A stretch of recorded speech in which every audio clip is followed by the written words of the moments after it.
Have you ever felt backed into a corner with the weight of the world pressing down on you? I know that feeling all too well. For a long time, my world was a series of closed doors and unfair judgments. It seemed like no matter what I did, I was always the one who had to take the hit, the one who was expected to stay silent. People would talk over me, dismiss my ideas, and make decisions that affected my life without even asking. The injustice of it all felt like a constant storm cloud hanging over my head.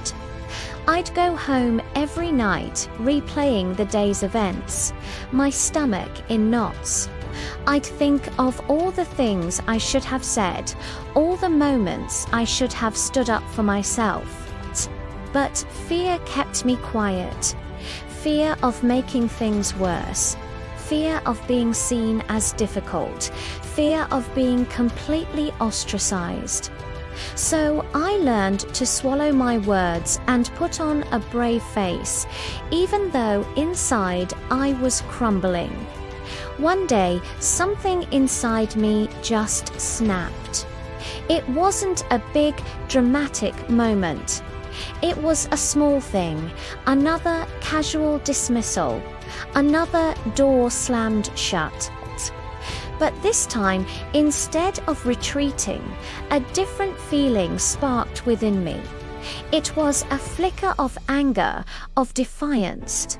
I was tired, so incredibly tired of being a punching bag. I looked in the mirror that evening and barely recognized the person staring back. The spark in their eyes was gone, replaced by a deep-seated wariness. And in that moment, I made a choice. No more. I decided that if they were going to push me, I was finally going to push back. It was terrifying. My heart pounded just thinking about it. But the thought of living one more day like that was even scarier. So I decided to fight. Not with fists, but with my voice. The next day, I walked into the same room with the same people, but I was different. When someone tried to cut me off, I held up my hand and said I wasn't finished speaking. The room went silent. You could feel the surprise in the air. My voice trembled a little, but I stood my ground.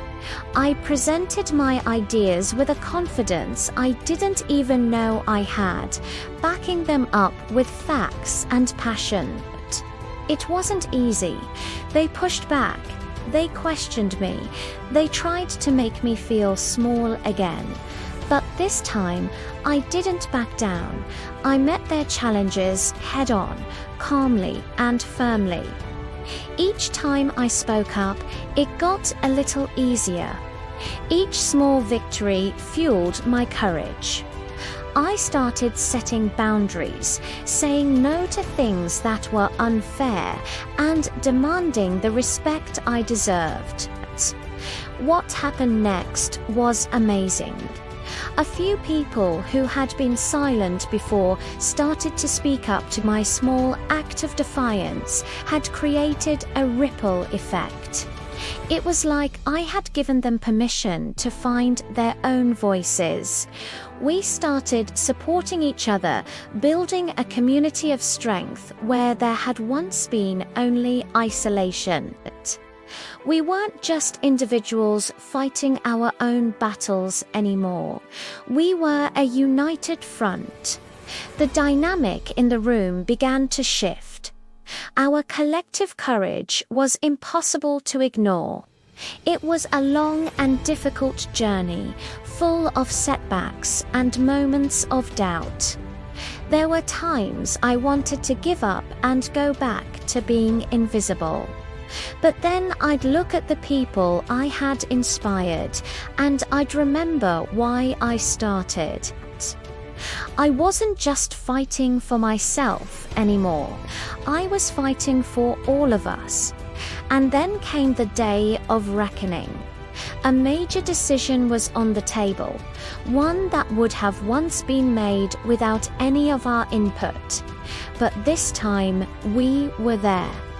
We presented our case, armed with logic, passion, and the undeniable truth of our experience. We didn't shout, we didn't demand. We spoke with the quiet, unshakable power that comes from knowing you are right. And we won. The decision was reversed. The injustice was corrected. In that moment of triumph, I looked around at the faces of my friends, my allies, and I saw tears of joy and relief. We had done it. We had faced the storm and come out the other side, stronger and more resilient than ever. That day, I learned the most important lesson of my life. Your voice has power. It might start as a whisper, but if you have the courage to use it, it can grow into a roar that changes the world. If you're feeling voiceless right now, please know that the strength to fight back is already inside you. Find it, use it. You never know who you might inspire. Thanks for watching. Don't forget to like and subscribe for more stories of strength and resilience.